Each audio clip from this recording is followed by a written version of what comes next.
بات کریں گے پاکستان پہ سیاست پر پابندی لگا دی گئی ہے اور یہ پابندی کہاں سے کیسے آئی ہے۔ ذوالفقار علی بھٹو کے اوپر نافذ کیا جانے والا قانون عمران خان کے اوپر بھی نافذ کر دیا گیا ہے، وہ کیا بات ہے اس پر بات کریں گے تحریک لبیک میں پر پشاور میں آپریشن ہوا ہے اور اس میں وفاقی حکومت نے پابندی بھی لگا دی ہے۔ عمران خان کی حمایت کے باوجود پشاور میں آپریشن کی کیا کہانی ہے، اس پر سے پردہ اٹھائیں کرتے ہیں۔ پریزن ایکٹ 1978 ایک مرتبہ پھر بحال کر دیا گیا ہے اور پاکستان میں جیل کے باہر سیاسی گفتگو یا پریس کانفرنس کرنے پر پنجاب میں پابندی لگا دی ہے۔ حکومت پنجاب کی جانب سے عمران خان سے ملاقات کے بعد عمران خان کی بہنوں اور رہنماؤں کی جانب سے اڈیالہ جیل کے باہر جو پریس کانفرنسز کی جاتی تھی اس پر ایک پریزن ایکٹ 1978 دوبارہ بحال کیا گیا تھا، جسے جسٹس سردار اسحاق خان کی ایک رکنی بینچ نے اسلام آباد ہائی کورٹ نے معطل کر دیا تھا اور کالعدم قرار دے دیا تھا۔ آج جسٹس سرفراز ٹوگر، جسٹس ارباب طاہر اور جسٹس اعظم خان کی عدالت میں پنجاب حکومت نے اس کالعدم فیصلے کو چیلنج کیا جسے دوبارہ بحال کر دیا گیا ہے۔ اس طرح عمران خان سے ملاقات کے بعد پاکستان تحریک انصاف کے رہنما اور ان کی بہنوں پر سیاسی پریس کانفرنس پر پابندی لگا دی ہے۔ ایک طرح جیل کے اندر کسی بھی قسم کی سیاسی گفتگو اور ایکٹیویٹی پر پابندی لگا دی گئی ہے۔ جنرل ضیاء الحق نے پریزن ایکٹ 1978 تب متعارف کروایا تھا جب انہوں نے ذوالفقار علی بھٹو کو غیر قانونی اور غیر آئینی طور پر جیل میں پابند سلاسل کیا تھا۔ ان سے ملاقاتوں پر پابندی، جیل میں سیاسی گفتگو پر پابندی اور انہیں تنہا کرنے کے لیے یہ پریزن ایکٹ 1978 میں جنرل ضیاء الحق جیسے آمر نے متعارف کروایا، جسے اب نواز شریف کی بیٹی مریم نواز کی حکومت نے پنجاب میں دوبارہ متعارف کروایا ہے۔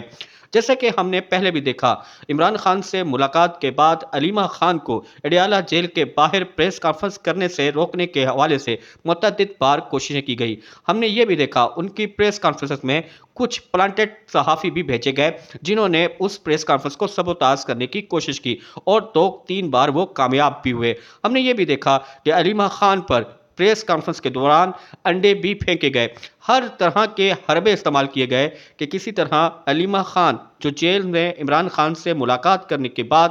باہر آتی ہیں اور عمران خان کا پیغام پہنچاتی ہیں، جس سے حکومت اور طاقتور حلقوں کا یہ خیال تھا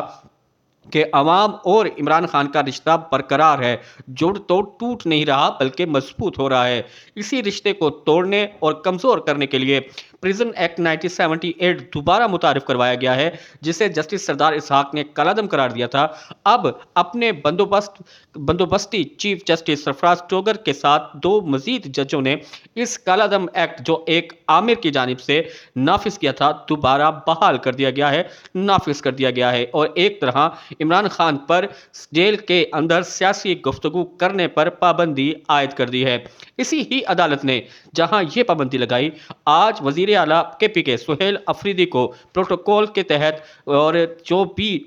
بھی انتظامات ہوتے ہیں قانون اور آئین کے تحت سابق وزیر اعظم عمران خان سے ملاقات کی اجازت دی تھی، لیکن سہیل افریدی جب اڈیالہ جیل پہنچے تو انہیں آج ملاقات کی اجازت نہیں ملی اور اسی اجازت نہ ملنے کی وجہ سے انہوں نے باہر دھرنا بھی دیا۔ تحریک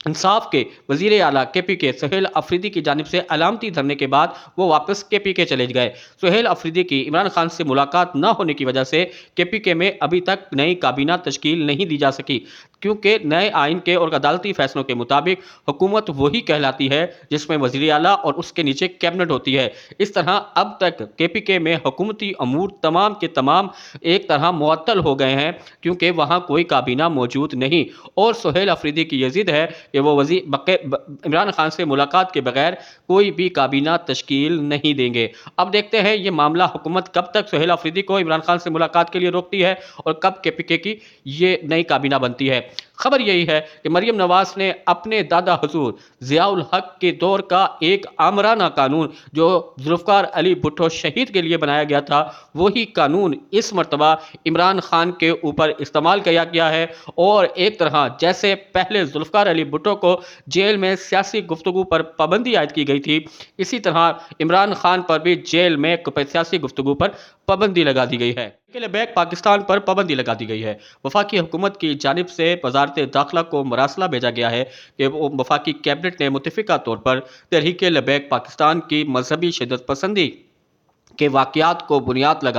بنا کر اس پر پابندی عائد کی ہے اور اس طرح تحریک لبیک کالعدم جماعت قرار دی جائے گی۔ وفاقی کیبنٹ کے فیصلے کے بعد تحریک لبیک کی جانب سے اسرائیل کے خلاف اور فلسطین کی حمایت میں ایک ریلی نکالی جا رہی تھی جو 10 اکتوبر کو لاہور سے اسلام آباد فیض آباد پہنچنی تھی، پھر فیض آباد سے امریکن ایمبیسی تک اس مارچ نے سفر کرنا تھا، جس پر تحریک لبیک کے قائدین کے مطابق ایک یادداشت امریکن ایمبیسی میں بھیجنی تھی۔ تحریک لبیک کی جانب سے اس ریلی کی اجازت طلب کی گئی لیکن حکومت پاکستان کی جانب سے اس کی اجازت نہیں دی گئی۔ 8 اکتوبر کو تحریک لبیک کے مرکز مسجد رحمت للعالمین پر پنجاب پولیس کی جانب سے آپریشن کیا گیا اور اس آپریشن کے دوران بھی 2 افراد کی شہادتوں کی خبر آئی۔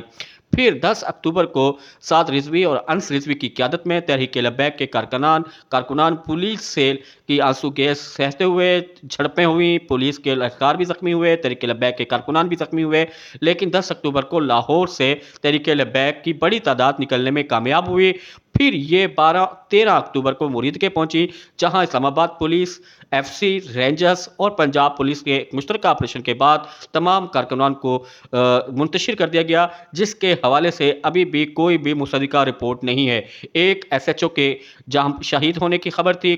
52 کے قریب پولیس اہلکاروں کے زخمی ہونے کی خبر تھی، لیکن سویلین کے شہادتوں اور زخمیوں کی کوئی خبر نہیں تھی۔ اس کے بعد یہ خبر تو آئی ہے کہ 30-40 کے قریب تحریک لبیک کے کارکنان کو گرفتار کیا گیا، جنہیں مختلف جیلوں میں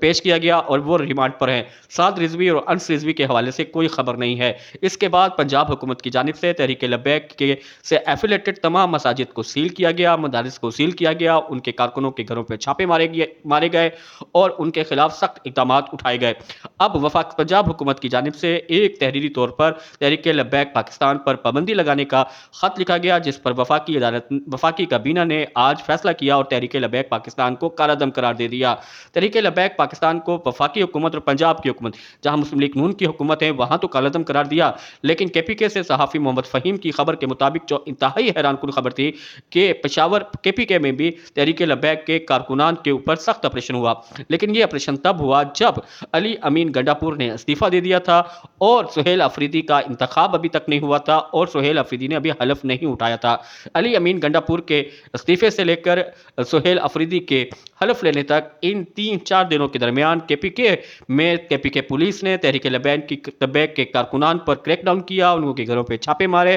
اور ایک خبر کے مطابق 11 کے قریب جو سرکردہ رہنما ہے تحریک لبیک کے، انہیں 3 MPO کے تحت نظر بند بھی کر دیا۔ جیسے ہی سہیل افریدی نے حلف اٹھایا، پہلا اجلاس کیا جس میں متفقہ طور پر یہ فیصلہ ہوا تھا کہ کے پی کے میں کسی بھی سیاسی مخالف کے لیے 3 MPO کا آرڈر استعمال نہیں کیا جائے گا۔ اس کے بعد صحافی محمد فہیم کی خبر کے مطابق تمام تحریک لبیک کے نظر بند کارکنان کو چھوڑ دیا گیا اور پھر جو چھاپوں کا سلسلہ علی امین گنڈاپور کے استعفے کے بعد اور سہیل افریدی کے حلف لینے سے پہلے تحریک لبیک پاکستان کے کارکنان پہ شروع ہوا تھا، انہیں بند کر دیا گیا۔ اب کے پی کے میں صحافی محمد فہیم کی خبر کے مطابق کسی پر بھی کوئی بھی آپریشن نہیں ہو رہا۔ یہ بڑی حیران کن بات تھی کہ تحریک انصاف کے چیئرمین اور بانی